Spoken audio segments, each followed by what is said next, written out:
while your day is winding down. They're just getting started. This is South Coast Tonight with Chris McCarthy and Marcus Farrow. They've got you covered on all the news of the day, from local issues to politics on both sides of the aisle. This is the place where the movers and shakers come to be heard, to listen, and where they're held accountable. This is South Coast Tonight on WBSM. Good evening. Welcome back to South Coast Tonight. I'm Marcus Farrow. I'm Chris McCarthy. And we're joined by New Bedford Light's Colin Hogan. Hey, Colin, how are you? I'm good. How are you? Thanks for having me on. Yeah. So you've been doing a lot of education reporting here in New Bedford. You've talked about some of the VocaTech admission stuff that we've been talking about here. And what I want the focus of the conversation to be is the sort of the book banning topics, especially considering there are still some hotly contested races over in the Tri-Town area to look at. But before we get started on that, just tell the audience a little bit about yourself, because this is the first time you're here with us. Yeah, absolutely. So I'm a reporter at the New Bedford Light. As you mentioned, my area of focus is education, and I've been doing that since June of last year. I moved up to New Bedford. I came here actually from a background in teaching. So I started out my career as a high school math teacher. I taught in two different places, rural Mississippi and then in Brooklyn. I taught all levels of high school math. And my story is that during the pandemic, I was online teaching for a year, and like a lot of folks found that to be unfulfilling. And I ended up applying to some graduate programs and transitioned into journalism from that route. And I've been at the New Bedford Light writing about education and taking my experience as a teacher and trying to inform people in the community about the local school systems and what's going on here. Are there any, I know there's a lot you probably took from that experience teaching, but just a little bit more about yourself. Are there, what are the most, salient lessons that you've taken from your time teaching, and what do you think people should know about education in America more broadly? Sure. So I taught in some low-income areas, and one of my biggest takeaways from that line of work is how central the schools are as an institution in people's lives and communities' lives. Low-income schools end up feeding their students 2 meals a day, and often those can be their only 2 meals of the day. Yeah. They administer a lot of social services, from counseling to speech therapy, and they can just be one of the few gathering places for a community, whether it's sports, the arts, and even political places for people to come together and decide how their communities work. Schools are a very important gathering place, and I think they determine a lot more about a community than just what goes on in the four walls of a classroom. And that's sort of the experience I bring into education. That's why I decided I wanted to write about education and make the transition I did. I think that people in this country would be better served if we had better education systems, and that's regardless of whether or not you have children in the school system, whether you are in the school system. I think they do a lot for us, and there's no bad investments in our education. So one of the stories that you'd written that picked up, I think, some steam, right? It was on Talkin' Politics. I know it was about the topic of book banning, which becomes sort of a national issue, which has become a national issue, but it's become really prominent here in the South Coast. It's been a topic in all of the school committee elections that have happened in the surrounding towns thus far. One of the most heated areas is in Rochester. Can you tell us a little bit, or tell us what's going on in Rochester, or in the Tri-Town area, I should say, Marion, Rochester, Mattapoisett? Yeah. So starting in, I believe it was September, there's a complaint. I'm not sure what the right word is. There was something lodged to the school committee saying that there were some books that should be removed from school libraries. That was brought to the community's attention, and whoever submitted the complaint quickly rescinded it. It's not clear exactly why, but the issue of book bans, which, as you mentioned, had been gaining a lot of national press, stuck around in the community. I think I saw a lot on social media that caught my attention. It ended up being a heated discussion during public comment periods at the ORR school committee throughout the fall and winter. And ultimately what happened is there was so much discussion about it that one school committee member, Matt Montero, reissued the complaint. And he said, I'm doing this as a matter of transparency. There's been so much talk about these books, but there's no complaint. We're going to undergo the review process they would have gone through to satisfy people and make sure that those who were complaining or have been coming to school committee meetings and making comments know that we've been through the right processes. These processes do exist.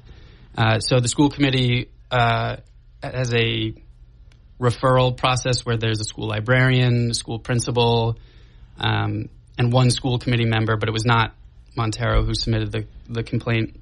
And they reviewed these books.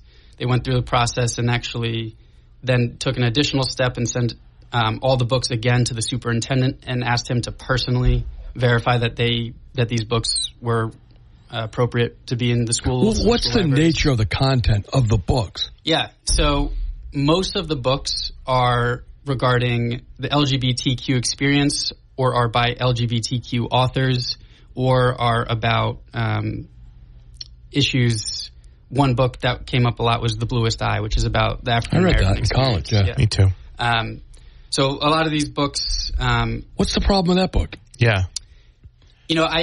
As I remember, there might be some sexual content in it, but I don't remember it being From what graphic. I remember about the book is it's more about sort of the stigmatization of how black people were stigmatized and how they looked and how it shouldn't be, right? I read it in college, which I have to admit was a bit ago. But I don't remember the book as being anything really. Well, I'll say that, there were not specific things said about that book in Old Rochester in other places around the country because it is a book I know that. Yeah. that comes up on a lot of these book ban requests. So it's basically there's a rape scene. So essentially, there's a rape scene. Okay, all right. There's a rape scene. There's a rape scene. Yeah, you're right. That's right. Yeah. All right. Okay. So which is appropriate maybe for a high school kid, but probably not for an elementary. Well, just to clarify. With that, too, it's that no one really lodged any specific complaints about that book. It was probably just on a list of books somewhere by like the Heritage Foundation or something. I doubt the Heritage Foundation, but whatever. I was just saying a random conservative group. It's important that we are specific here. Well, there is one specific group, and we'll talk about that. Because as I understood, some of the books have a real sexual nature, which again, when you get to be about 13 or so, might be appropriate. But below that, it might not yet be appropriate. I guess it's a complex issue. It really is. How do you report on it? Explain your theory. Your philosophy of reporting on this, because it's complex. It's emotional. Definitely. And I thought it was important to explain to people what some of these books were and what some of the specific complaints were as we got into. Right. And one of the main books that was at the center of a lot of complaints in ORR, and so, I can say more specifically what people were upset about, is this book called Genderqueer. Yeah. Which is a graphic novel, and it's specifically about the author's coming-of-age story. So it's cartoons like? Or? Yeah. Okay. Yeah. All right. Like in a comic book, but extended to the length of a novel. And it's about the author's coming-of-age story where they question their own gender identity and sexuality. And part of that is asking questions about who am I attracted to, what might it be like to be intimate with this person, also how, do I pleasure myself. Masturbation is a topic of the book. And a lot of parents said this is pornography. This is something that we don't want in our schools. And there is, a discussion to be had because people, I think, if you said that this is pornography, say, no, it shouldn't be in a school. But it was reviewed and has been reviewed both by the ORR committee now and around the country. And it's a book that ends up, I think, passing tests from a lot of librarians. It ends with it's a story and it's a memoir. Does it have a happy ending?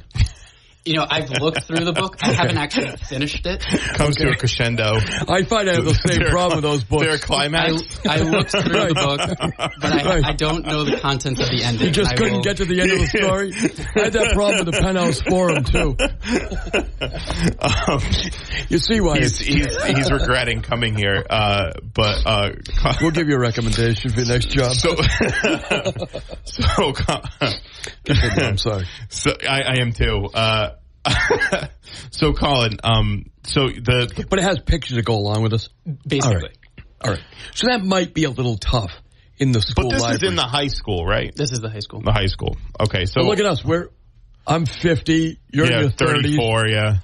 We're laughing. He's not. He's the most mature person He's the here. math teacher. Yeah, he's the math teacher. Would you want to be able to teach with two jackasses like this in that book? No. It's not conducive to learning. Well,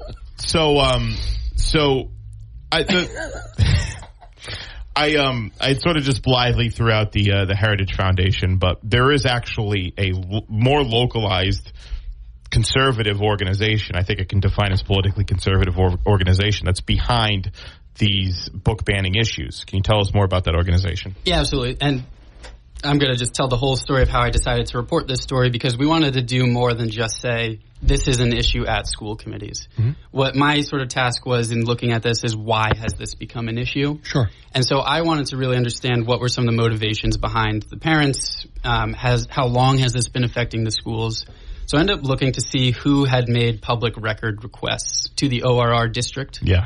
And one group, and there's actually multiple groups that define themselves as conservative, who are asking about all sorts of materials in the libraries, in the schools, sex ed curriculum. And one group in particular, the Massachusetts Family Institute, caught my eye, and I gave a call to their founder, or I guess he's not their founder, he's their president. Right. And his name is Andrew Beckwith. And he told me that for the past couple of years, he's been making records requests across the state in order to learn more about what's in school libraries, what's in sex ed curriculums, because it can help drive turnout in elections. That, and he believes... He admitted that. Yeah, he told me that this is something that, parents feel strongly about, but also that his organization, this is on their website. They say, we promote the Judeo-Christian family values in our government and schools, and any sex outside of heterosexual marriage is a sin and also a threat to the family. Yeah. So some very socially conservative views, and it was his agenda and mission to use this to learn about what was going on in schools across the state, and the end goal was to get parents a little bit fired up and come out to vote in school committee elections, which is really a grassroots way to build the Republican Party in Massachusetts, a largely blue state. Which they're in dire need of doing, right? They need the ground up building after what happened in the last election. Actually, that's neither here nor there. So one of the candidates that they've sort of been sort of bringing up is a local guy. I know him from the feast. We served together on the feast. Joe Pius, right? Oh yeah, I know. He's been the face. He's been the face of this, and so. What have they done with school committee member Pius to sort of mobilize this effort? Yeah, so I found this out because I went to a couple of Rochester town Republican meetings, and where Joe is a regular. I'm sorry. I had fun. Ann Fernandez is another regular at those meetings, and she's a school committee member for the Rochester School Committee, which, in a sort of short explanation of the convoluted structure, each town of the Tri-Town has its own school committee for elementary schools. Right. And then all three come together for ORR. Yeah. So 2 school committee members who are not on the same school committee, so no open meeting law allegations or anything. They're on different committees. But they're both at this Rochester Town Republican Committee meeting. And they talked openly and said that, we received training from the Mass Family Institute. And, if we're looking for representation, to file more complaints against the school committee and get, things that we care about, like, lodged on public record, the Mass Family Institute could be a good partner for us. And because I've been doing this reporting, that rang a bell. And I saw this connection between, not only the statewide effort to pull out parents, get out parents for these votes, but also directly working with elected officials to help their election campaigns. And that was a connection for me about how this works. It's not just information, it's also working with candidates and promoting their agenda. So we're speaking with Colin Hogan of the New Bedford Light. I think actually we'll take a break now, and then we'll continue the conversation on the other end. This is South Coast Tonight.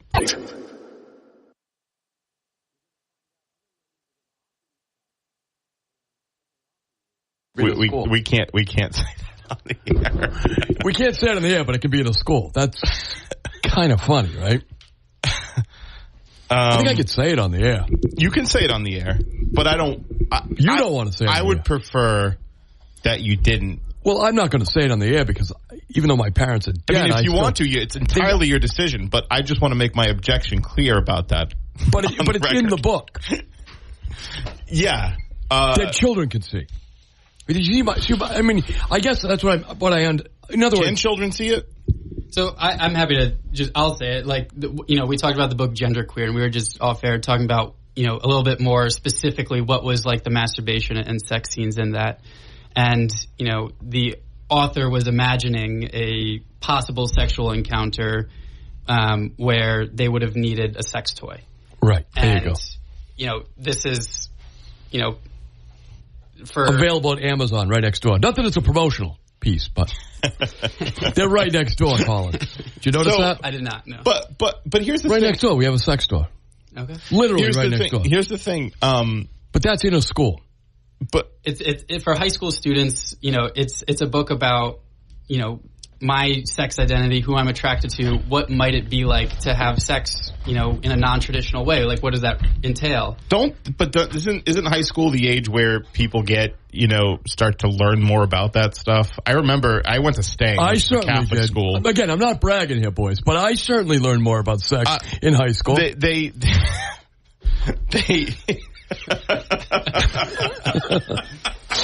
Yes. I mean that is when you learn about it. And one of the key differences too, like we said before, is it's the difference too between these books are not books on how to have sex or books about sex. This was a person's memoir, and there's a scene in it which, as we were talking about, high schoolers think about sex, and this character was thinking about sex. It doesn't end for high schoolers. As I can tell you, well into your 50s, you're still right there, right? It's a part of life. Yeah. I just wonder, again, thinking back on my own experience in high school, would we have taken it seriously, or would we have just made horseplay out of it? I don't know. You were a school teacher. What was your experience with that type of stuff? Did you experience that type of stuff? I taught high school math, so I didn't have any specific experience with like choosing literature or teaching sex ed or anything like that. So you didn't teach math with sex toys? I did not. All right. Okay. I used pennies, nickels, things like that, but times have changed. I personally did not teach math with any sex toys. You see it can be silly, right?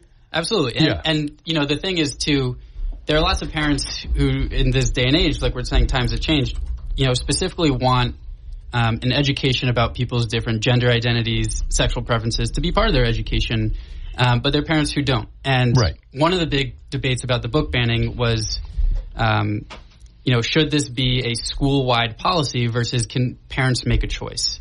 And what a lot of people have said in response is parents have always been able to make a choice, and to this day can and are encouraged to. Right. We've been talking about ORR. I also was able to get on the phone with the Dartmouth school librarian at Dartmouth Middle, and she said, Laura Gardner? Yes. Yeah. She's a candidate for school committee here in Fairhaven, too. Yep. Yeah. And she said, I really welcome parents who want to come in and have a conversation. If they say, don't lend this book to my child, I'm happy to do that, and sure. I have done that. So, whether or not, like we're talking about this is, do I feel it's appropriate or not? Well, professionals have made the decision that the nature of these books are appropriate for high schoolers. And if you happen to disagree with them, the professionals are still happy to not lend these books to your children. And the policy of taking them out is what was offensive to a lot of people as well. Well, so in one of the that seems reasonable, though, right? If your parent says, "Hey, don't give my kid that book," that's we've got a call line. Let's take it. Let's see where it goes. Good evening. Good evening, guys. Hey, good evening. You guys are enjoying this subject a little too much, I think. I mean, it's out there, and now you guys have to come on and still talk about it and laugh about it and all. I mean... Well, because I really don't know much about it. Pervert. What do you say? I'm sorry. You guys are laughing about it and talking. All the stores are closing up, and any minute now the libraries are going to close up. The kids can see everything right online. You don't even have to go and get a book anymore. Okay. Yeah. You guys are talking this and that, masturbation, this and that. Don't we hear it enough? I really don't know what you hear. I don't know. I don't know what you I think it's the first time in my entire life. No. Hold it. It's the first time in my life I've ever had this topic whatsoever. I've never used the word masturbation in my entire media career. He knows. Come on, you guys know. You're gone. I know what it is. I'm very familiar with the subject. You guys are pervert. What? That's it. You guys are. Yeah. Come on, listen. Yeah. All right. Like, shut up. What are you really doing, buddy? Why is this bothering you so much? I hear about masturbation all the time. Golly gee, I wonder why. Really? Yeah. Get away from the elementary school. Yeah. Get away. Yeah, I know. It's kind of weird. Write his phone number down. We got to report him to the police. Yeah. Listen, it is. Anyway, Colin. A curious subject. Sorry you had to hear that name call. But you talked about Dartmouth. There was a race that's been decided in Dartmouth already. The old Rochester race is still going on. It'll be settled next month. Mattapoisett has an election, next month? Or? Yeah, they all do. Okay. Yeah. They all do. The Tri-Town. But in Dartmouth, there were Lynn Turner, who we interviewed here. You quoted her from here in that article, and she is a book banner. She wanted to ban books. She was very squishy about it. She was like, well, let's take a look at things and ask some questions and see what things are. But from the time she went on here to the time that she went on, that she had the Meet the Candidates night, she got a little bit more definitive about her position on book banning. And I think Erica Morency, who said she wasn't really a book banner, still said something kind of like, I don't trust the librarians, right? Yeah. So that election, though, it didn't go their way, if I recall correctly. Kathleen Amaral won pretty handedly, and then Bess Coughlin won as well. Does it signal that, I think that, is it signaling that the general public isn't really in lockstep or in line with these types of more socially conservative views on book banning? Well, I think it's too early to say definitively where people will fall or are falling, but I think we can say that so far the candidates who tried to use this as an issue to drive out turnout, it didn't seem to work as a good strategy for them. Mm-hmm. And I think if you look around the country at these book ban debates, that same logic applies. It gets a lot of attention and it gets people really riled up on both sides of the issue. The idea of taking a book out of a library is very offensive to some people. The idea of talking about sex at all is very offensive to some people. And so it gets a lot of attention. It drives discourse, and it hasn't really been a winning strategy. And in the few elections that we've seen here so far, that has been the case. But nowhere has it dominated the discourse like the Tri-Town area. And also some of the candidates there, like Joe Pyers, are incumbents. So I think there's a lot left to be seen about good point. What this means for elections.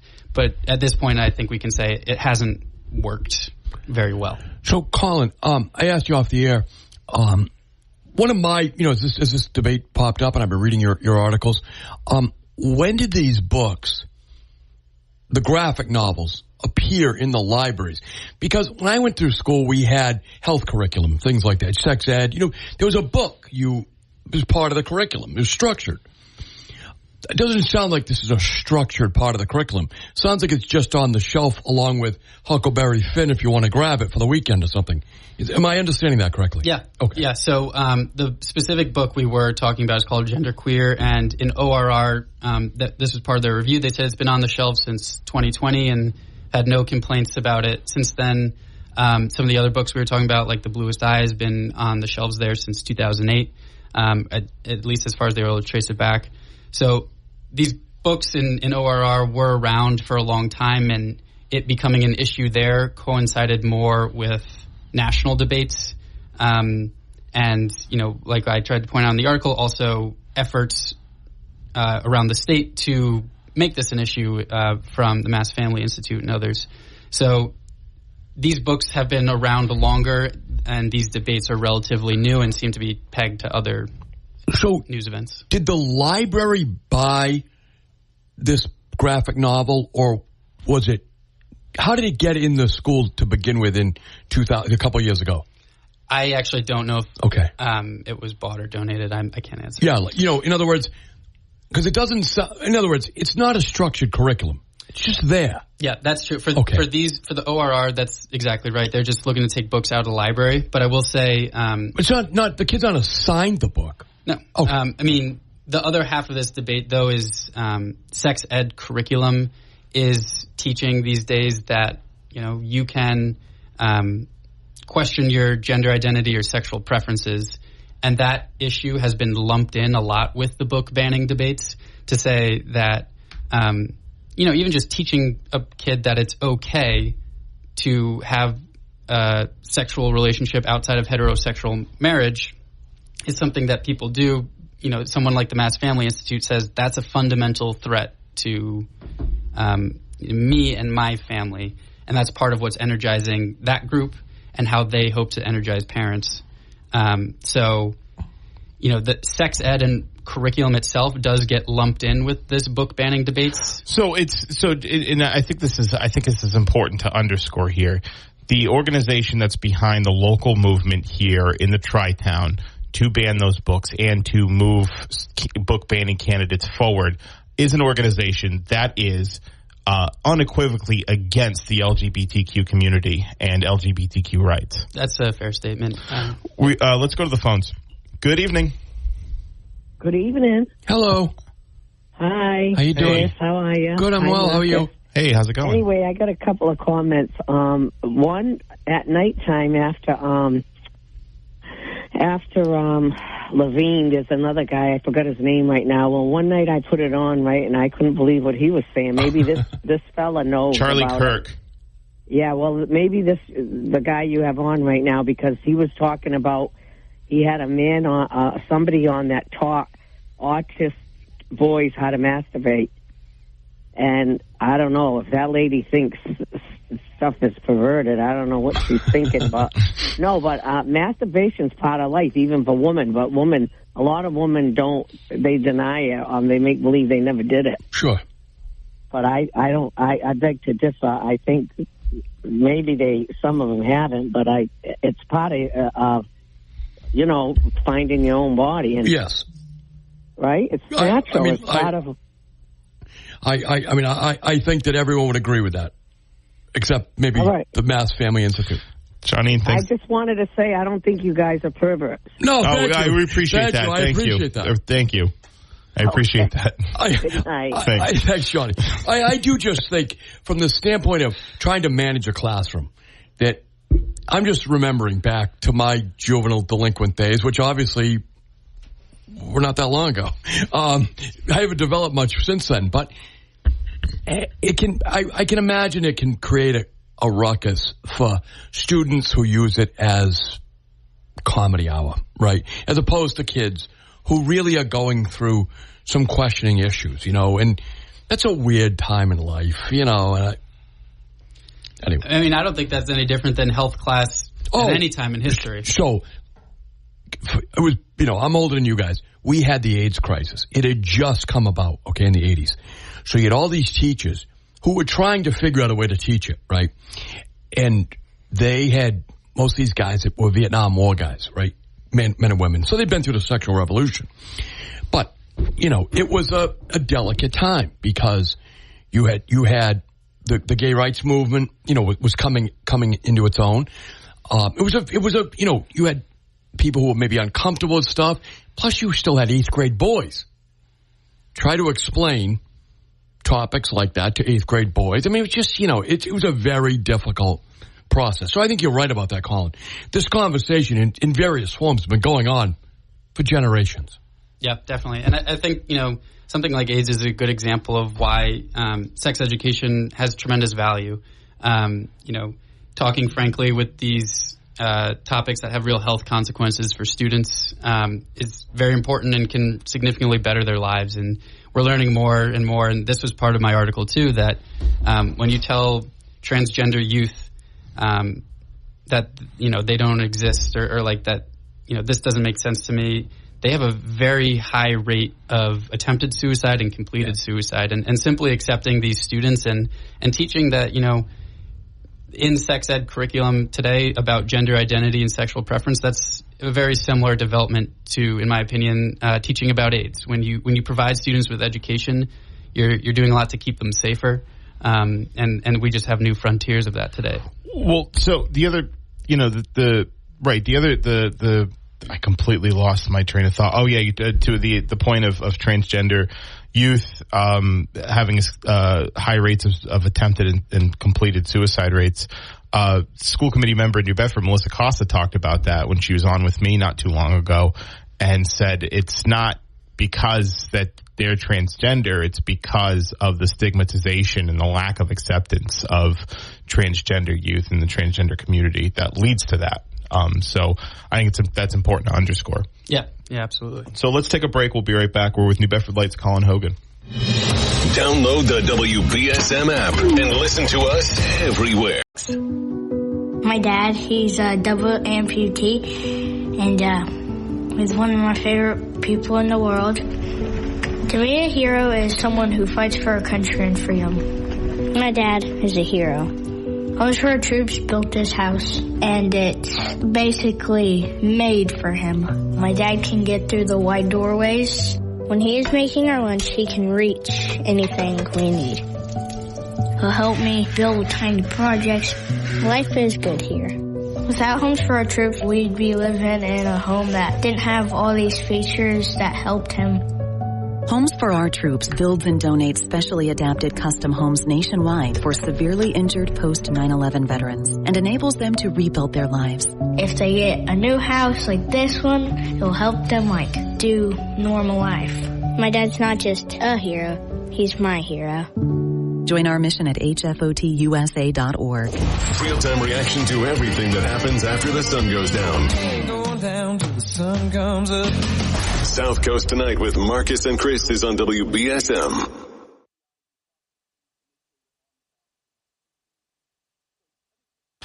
Hey, welcome back to South Coast Tonight. I'm Marcus.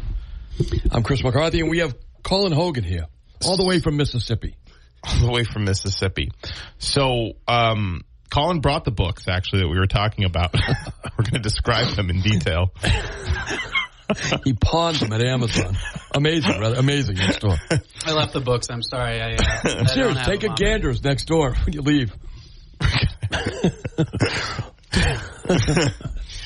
508. Oh wait, this isn't the liquor store.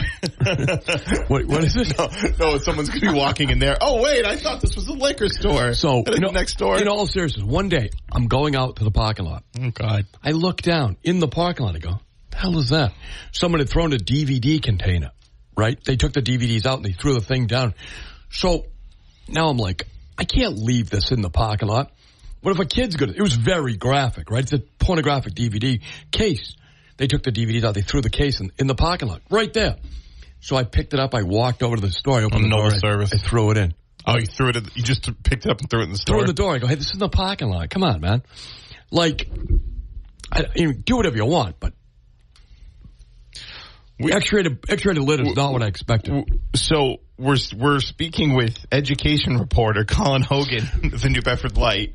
How are they doing with 1+1? I think they're doing well. All right.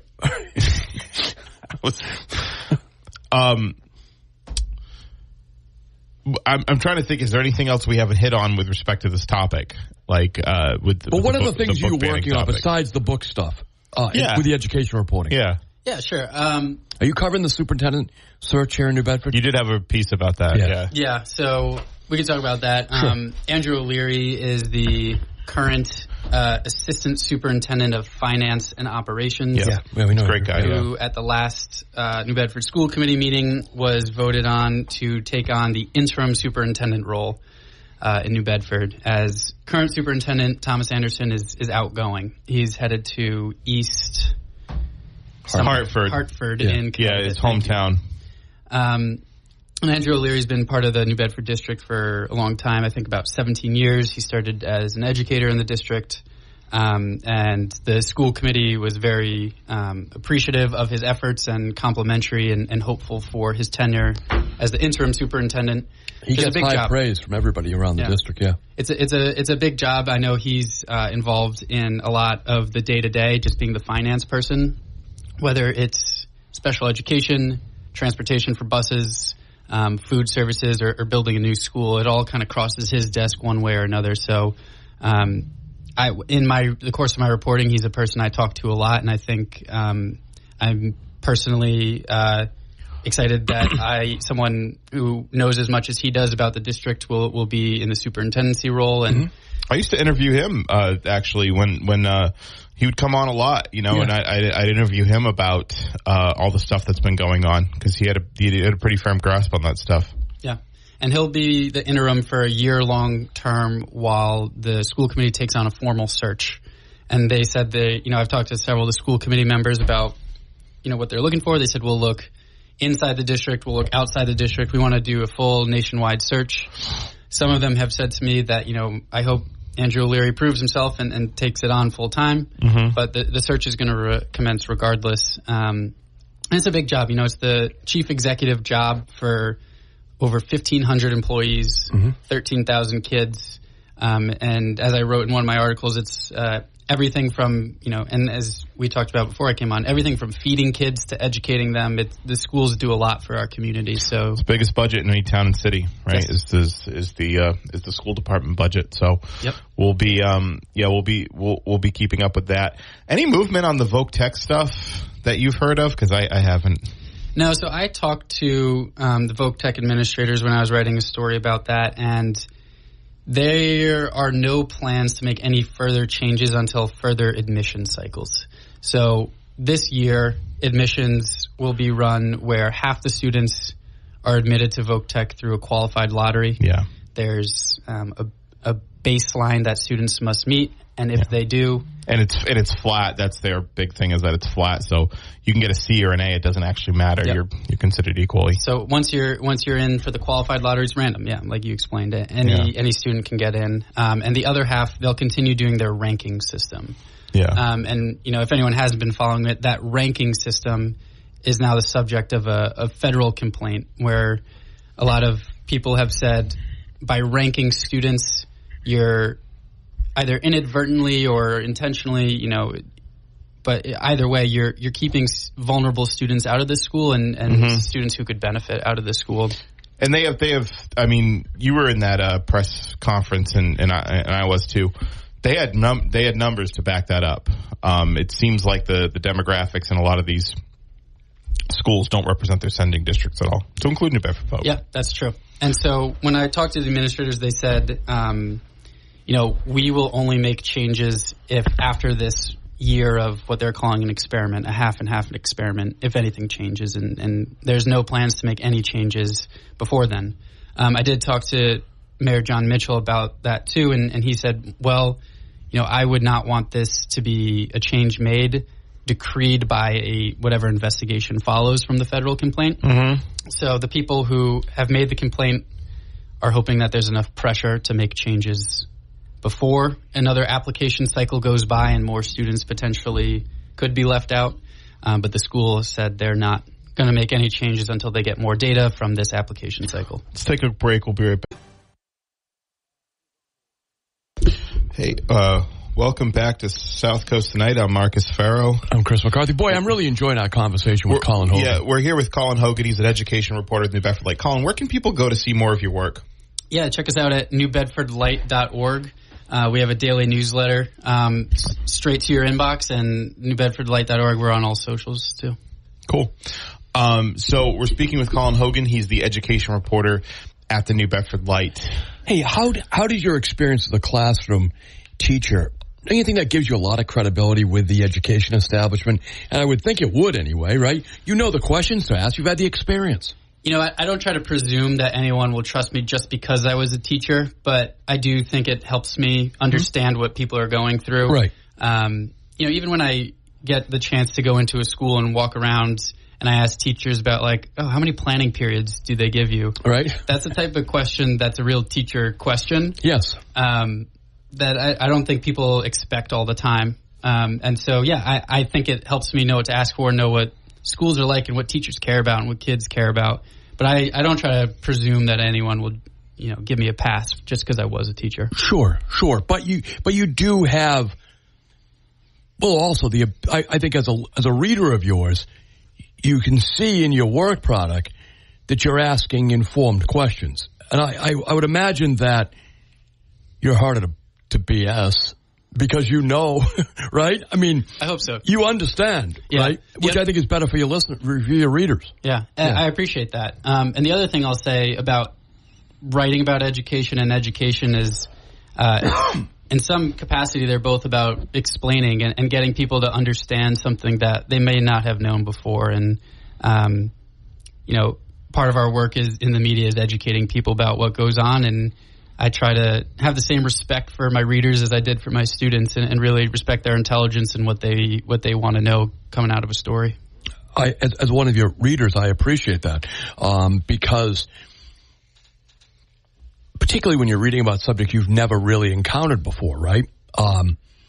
It is a learning experience, and so you do need to not spoon-fed. That's but some level of that, right? Yeah, absolutely. I think when we make information accessible, that's a skill that we do, and making information accessible without dumbing it down is the work of good teachers and good journalists.